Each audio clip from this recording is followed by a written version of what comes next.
ಸ್ನೇಹಿತರೆ, ಕನ್ನಡ ರ್ಯಾಪರ್ ಚಂದನ್ ಶೆಟ್ಟಿ ಮತ್ತು ನಿವೇದಿತಾ ಗೌಡ ವಿಚ್ಛೇದನ ಕೋರಿ ಬೆಂಗಳೂರು ಕೌಟುಂಬಿಕ ನ್ಯಾಯಾಲಯಕ್ಕೆ ಅರ್ಜಿ ಸಲ್ಲಿಸಿದರು.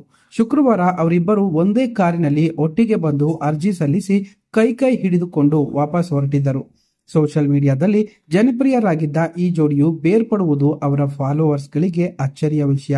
ಇನ್ನು ಚಂದನ್ ನಿವೇದಿತಾ ಡಿವೋರ್ಸ್ ವಿಚಾರದಲ್ಲಿ ಕೆಲವರು ನಟ ಸೃಜನ್ ಲೋಕೇಶ್ ಹೆಸರು ಎಳೆದಂದು ಟ್ರೋಲ್ ಮಾಡ್ತಿದ್ದಾರೆ.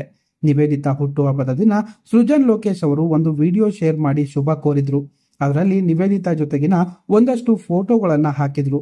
ಇದಕ್ಕೆ ಮನಬಂದಂತೆ ಕಮೆಂಟ್ ಮಾಡ್ತಿದ್ದಾರೆ ನೆಟ್ಟಿಗರು. ನಿವೇದಿತಾಗೆ ಶುಭ ಕೋರುವ ವಿಡಿಯೋದಲ್ಲಿ ಸೃಜನ್ ಅವರು ಯೂಸ್ ಮಾಡಿದ್ದಂತಹ ಆಡಿಯೋ ಕೆಲವರು ಕಮೆಂಟ್ ನಲ್ಲಿ ಇವರ ಡೈವೋರ್ಸ್ಗೆ ಸೃಜನ್ ಲೋಕೇಶ್ ಕಾರಣ ಎನ್ನುತ್ತಿದ್ದಾರೆ. ಗಿಚ್ಚೆ ಗಿಲಿಗಿಲಿ ಶೋನಲ್ಲಿ ನಿವೇದಿತಾ ಕಾಣಿಸಿಕೊಂಡಿದ್ರು. ಇನ್ನು ಬಳಿಕ ಬಂದ ರಾಜಾರಾಣಿ ಚಂದನ್ ನಿವೇದಿತಾ ಭಾಗಿಯಾಗಿದ್ರು. ಎರಡರಲ್ಲಿಯೂ ಸೃಜನ್ ಲೋಕೇಶ್ ತೀರ್ಪುಗಾರರಾಗಿದ್ರು. ಹಾಗಾಗಿ ಸೃಜನ್ ಹಾಗೂ ನಿವೇದಿತಾ ನಡುವೆ ಒಳ್ಳೆ ಬಾಂಧವ್ಯ ಇತ್ತು. ಪ್ರೇಮಕ್ಕೆ ಹೊರತಾದ ಬಾಂಧವ್ಯ ಇರಬಹುದು ಎಂದು ನೆಟ್ಟಿಗರು ಕಮೆಂಟ್ ಮಾಡ್ತಿದ್ದಾರೆ. ನಿವೇದಿತಾ ಹುಟ್ಟುಹಬ್ಬಕ್ಕೆ ಚಂದನ್ ಕೂಡ ವಿಶ್ ಮಾಡಿದ್ರು. ಸೃಜನ್ ಕೂಡ ನಿವೇದಿತಾಗೆ ವಿಶ್ ಮಾಡಿ ವಿಡಿಯೋ ಹಂಚಿಕೊಂಡಿದ್ರು.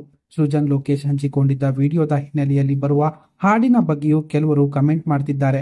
ಇನ್ನು ಕೆಲವರು ಕೆಟ್ಟದಾಗಿ ಕಮೆಂಟ್ ಮಾಡುವವರನ್ನು ತರಾಟೆಗೆ ತೆಗೆದುಕೊಂಡಿದ್ದಾರೆ. ಇನ್ನು ಅಧಿಕೃತವಾಗಿ ಚಂದನ್ ಮತ್ತು ನಿವೇದಿತಾ ಪೋಸ್ಟ್ ಸಹ ಹಂಚಿಕೊಂಡಿದ್ದು, ಈ ದಿನ ಚಂದನ್ ಶೆಟ್ಟಿ ಮತ್ತು ನಾನು ನಮ್ಮ ದಾಂಪತ್ಯ ಜೀವನವನ್ನ ಕಾನೂನುಬದ್ಧವಾಗಿ ಪರಸ್ಪರ ಒಪ್ಪಿಗೆಯಿಂದ ಕೊನೆಗೊಳಿಸಿದ್ದೇವೆ. ನಮ್ಮ ನಿರ್ಧಾರವನ್ನ ಮತ್ತು ನಮ್ಮ ಜೀವನದ ಖಾಸಗಿತನವನ್ನ ಗೌರವಿಸಲು ಕೋರುತ್ತೇವೆ. ಪ್ರತಿ ಸಂದರ್ಭದಲ್ಲಿಯೂ ನಮ್ಮೊಂದಿಗೆ ನಿಂತ ಮಾಧ್ಯಮ ಮಿತ್ರರು, ನಮ್ಮ ಸ್ನೇಹಿತರು ಮತ್ತು ಅಭಿಮಾನಿಗಳಿಂದ ನಾವು ಎಂದಿನಂತೆ ಬೆಂಬಲವನ್ನ ಕೋರುತ್ತೇವೆ ಎಂದು ಇಬ್ಬರು ಕೂಡ ಪೋಸ್ಟ್ ಮಾಡಿದ್ರು. ಇನ್ನು ಪರಸ್ಪರ ಒಪ್ಪಿಗೆ ಮೇರೆಗೆ ವಿಚ್ಛೇದನ ಅರ್ಜಿ ಸಲ್ಲಿಸಿದ್ರು.